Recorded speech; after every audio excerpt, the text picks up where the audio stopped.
कर्म योग का दिव्य उपदेश। हे अर्जुन, मैं श्री कृष्ण तुम्हें आज कर्म का वो रहस्य समझा रहा हूं जिससे जीवन बंधन नहीं बनता बल्कि मुक्ति का मार्ग बनता है। तुम पूछते हो यदि ज्ञान श्रेष्ठ है तो फिर कर्म क्यों? सुनो, इस संसार में कोई भी क्षण भर भी बिना कर्म के नहीं रह सकता। प्रकृति के गुण मनुष्य से कर्म कराते ही हैं। हे पार्थ, केवल कर्म छोड़ देने से कोई सन्यासी नहीं बन जाता और ना ही कर्म से भागकर सिद्धि मिलती है। सच्चा योग वही है जो कर्तव्य करते हुए भी आसक्ति से मुक्त हो। अपने कर्म मुझे अर्पित कर दो, फल की इच्छा छोड़कर। जब तुम फल की चिंता से मुक्त होकर कर्म करते हो तब वही कर्म यज्ञ बन जाता है। देखो, सृष्टि का संचालन यज्ञ से होता है।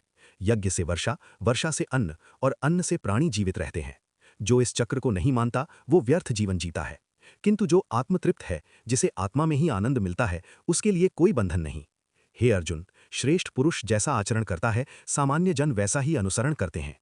इसलिए मैं स्वयं कर्म करता हूं, जबकि मेरे लिए कुछ भी प्राप्त करने योग्य नहीं। यदि मैं कर्म ना करूं तो संसार मार्ग भ्रष्ट हो जाए।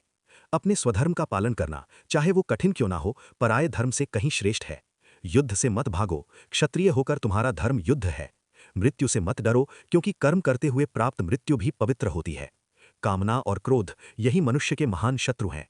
इन्हें ज्ञान की अग्नि से भस्म कर दो। इंद्रियों पर संयम रखो, मन को वश में करो और बुद्धि को स्थिर करो। हे अर्जुन, जब तुम निष्काम भाव से कर्म करोगे तब कर्म तुम्हें बांधेगा नहीं, वही तुम्हें परम शांति तक ले जाएगा।